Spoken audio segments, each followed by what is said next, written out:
inconveniente, me estoy refiriendo al pragmatismo, ¿no? Salvo por el hecho de que el máximo alcance de la actividad política sea la celebración de acuerdos provisorios basados en compromisos circunstanciales entre grupos de poder. Cuando digo grupos de poder, pueden ser en relación con el Estado, con partidos, pero también puede ser grupos del sector privado, grupos de poder, que muchas veces son representados por las organizaciones políticas, obviamente.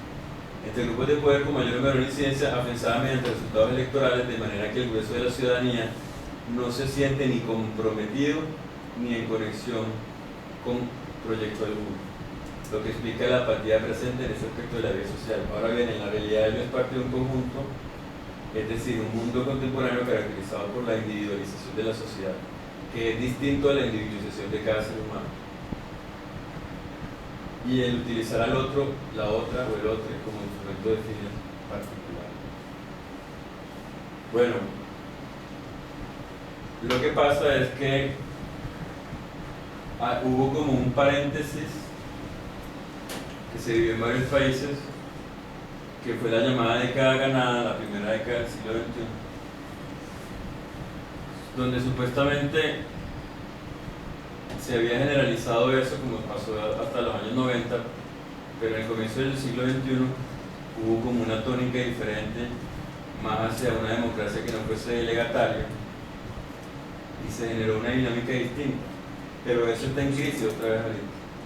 Por eso es que toca volverse a remitir a esto, y sobre todo porque pues Colombia no ha hecho parte de esa ola, ¿no?, que hubo en Latinoamérica y que ahorita está en un momento crítico. Freud, y por eso es que escribí eso, el malestar de la cultura entendiendo como tal fundamentalmente la institucionalidad de Estado, Iglesia y familia, su normatividad y la moral religiosa reprimía los instintos de los seres humanos, que son parte de la naturaleza, los instintos del ser humano. Ese debe ser el costo de los avances civilizatorios. O sea, el malestar en la cultura, que es el trabajo de Freud, aquí estamos hablando de malestar en la barbarie. El malestar es porque el ser humano necesitaba reprimir sus propios instintos. Entonces había un choque, una excisión dentro del individuo entre su propia naturaleza y los imperativos de la cultura, entendida como Estado, Iglesia y familia. ¿Sí? Eso le generaba un malestar. Un malestar en la cultura, dice él. Pero en el mundo que vivió Freud, que era al principio, hasta antes de... Él murió muy anciano, hacia los años 30 del siglo XX, todavía estaba muy temprano. No le tocó vivir la crisis de la modernidad como nosotros, ¿no? Entonces, él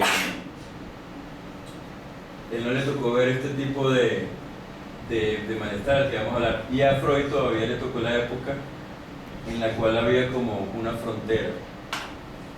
En su momento, corríjame si me equivoco, creo que en Alemania hay un río, el río Elba, es en Alemania. Corríjame porque de pronto estoy diciendo una... En todo caso, ese río, me parece que fue Alemania, porque Alemania fue un país, uno de los últimos países europeos que todavía siguió siendo feudal por mucho tiempo, hasta el siglo XIX. Estaba rezagado con relación a Francia, a Inglaterra. Entonces, por eso fue que se dio el romanticismo en Alemania, por el desgarramiento que produjo la nostalgia por el mundo campesino, el mundo bucólico. Entonces, en ese momento, las ciudades más desarrolladas, entre comillas, estaban hacia un lado del río Elba. Entonces, el río Elba era como una frontera entre la cultura y la barbarie, entre la civilización y la barbarie, de la naturaleza y la cultura. Ahí volvemos a la concepción. ¿Ah? ¿Cierto? Sí, parte de claro. Ah, bueno, gracias. Concepción binaria. El mundo que todavía le tocó vivir a los que estuvieron en ese momento de la modernidad. Digamos que los que empezamos a vivir de lleno esa crisis, somos la generación que llaman, a mí nunca me gustó esa generación X, ¿no? Los jóvenes, ¿cierto? que nacimos en los 70 y eso, ya empezamos a vivir ya el término, pues. Aunque los padres nuestros que nacieron en los 50 y los 40 ya les tocó también el último tramo de la modernidad casi. Con esa modernidad que entra en crisis se manejaba el binomio civilización-barbarie, ciudad-campo, iluminismo-oscurantismo, y de nuevo cultura-naturaleza. Lo bárbaro era aquello que estaba por fuera de la modernidad, incluso en la dimensión temporal, es decir, el pasado superado. Por otra parte, ya en los tiempos modernos actuales, el capitalismo postindustrial, la posmodernidad, a partir de la década de 1970, en un proceso acentuado durante lo ocurrido del presente siglo con el vertiginoso avance de la microelectrónica y el efecto de ello en la informática y la telecomunicación, se estaría presentando una barbarie diferente, de nuevo punto. ¿Sí? Y se da el malestar asociado a una barbarie moderna. Aquí hay una contradicción porque supuestamente lo bárbaro es lo contrario de lo moderno, y resulta ser que ahorita estamos hablando de una modernidad y un malestar dentro de la modernidad, causada por la intensificación de la propia lógica moderna, no por fuera, sino que la misma modernidad lo causa. ¿Sí? Entonces, la barbarie dentro de la modernidad, porque se trata de una barbarie producida por la propia modernidad, no consiste en una negación externa de la modernidad, sino en la desintegración interna de la cultura y la sociedad presidente, a consecuencia del avance de la lógica moderna. Los fundamentos teóricos de la siguiente parte, sí, de la definición de malestar empleada por Mires, a diferencia de la de Freud, bueno, la instancia de lo que Freud denominó como el aparato psíquico, ello, yo, super yo, y hay un elemento que yo lo quería conversar de pronto con un psicólogo o psicóloga, que es el ideal del yo, que no necesariamente es un cuarto componente, sino que también juega ahí. El complejo de Edipo, que es lo que está ahí, y un elemento sin el cual podría decirse no hubiese sido posible el desarrollo de la obra de Freud, la libido, que se entiende como la pulsión o deseo sexual, cuya definición posteriormente dentro del propio psicoanálisis adquiere la connotación de pulsión de vida, y para Carl Jung,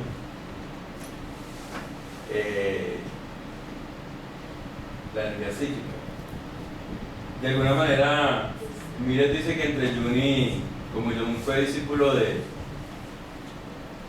Freud, se da una relación un poco edípica como la que se da de negación del padre. De matar al padre. Todo eso es simbólico. O sea, uno no queda a matar al padre, pues, y no, porque todo eso es inconsciente y simbólico.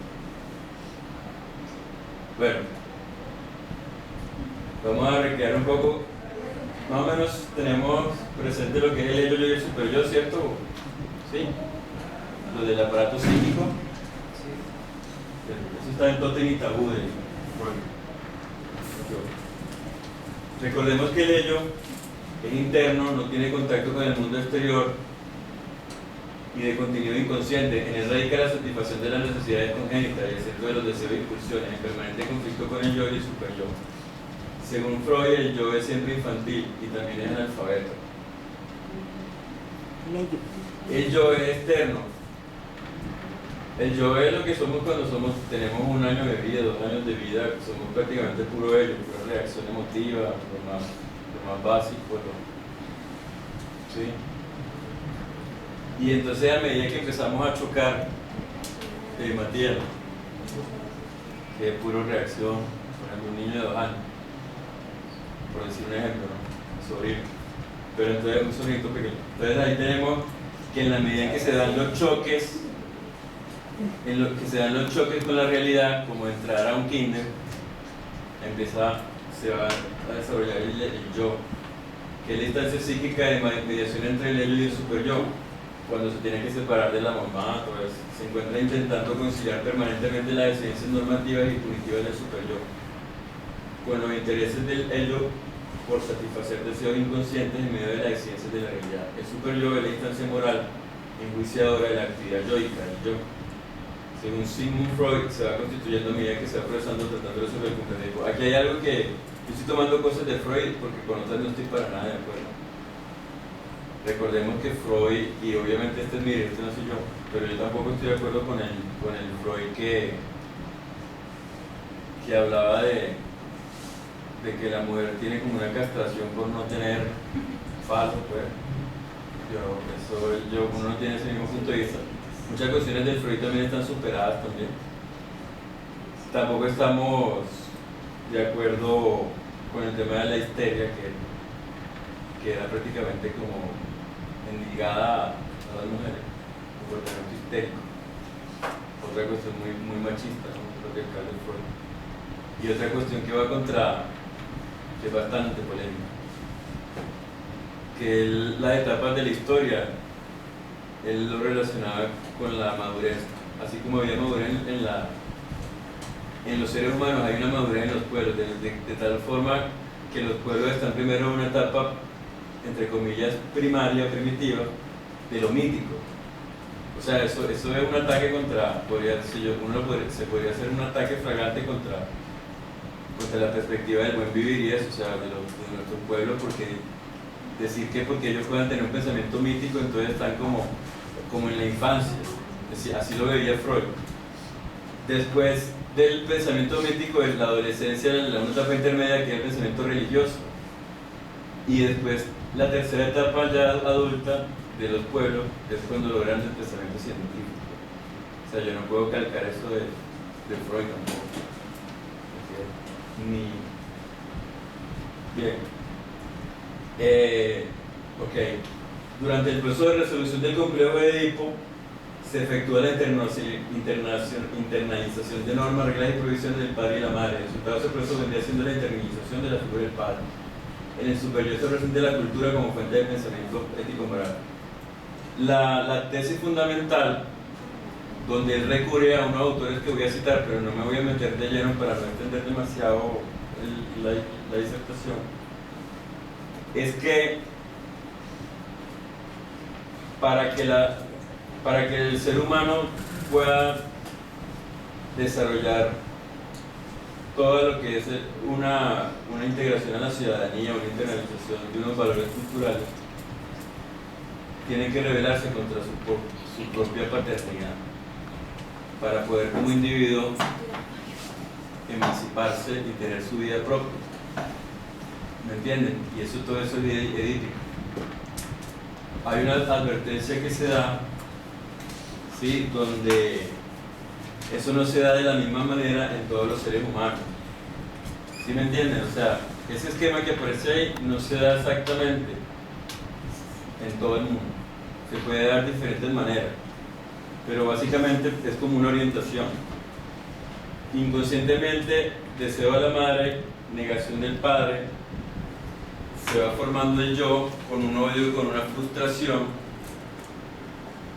con relación a ese deseo que está presente inconsciente, y es así como se introyecta el padre, y a partir de ahí con la negación del padre surge el super yo, que es la condición de ingreso a la sociedad. ¿Qué pasó ahí? No, bueno. Y ahorita viene lo fundamental. Como nuestra sociedad entraron en crisis. Ya va. ¿Qué pasó ahí? Ah, es que está desconectado él. Yo lo desconecté.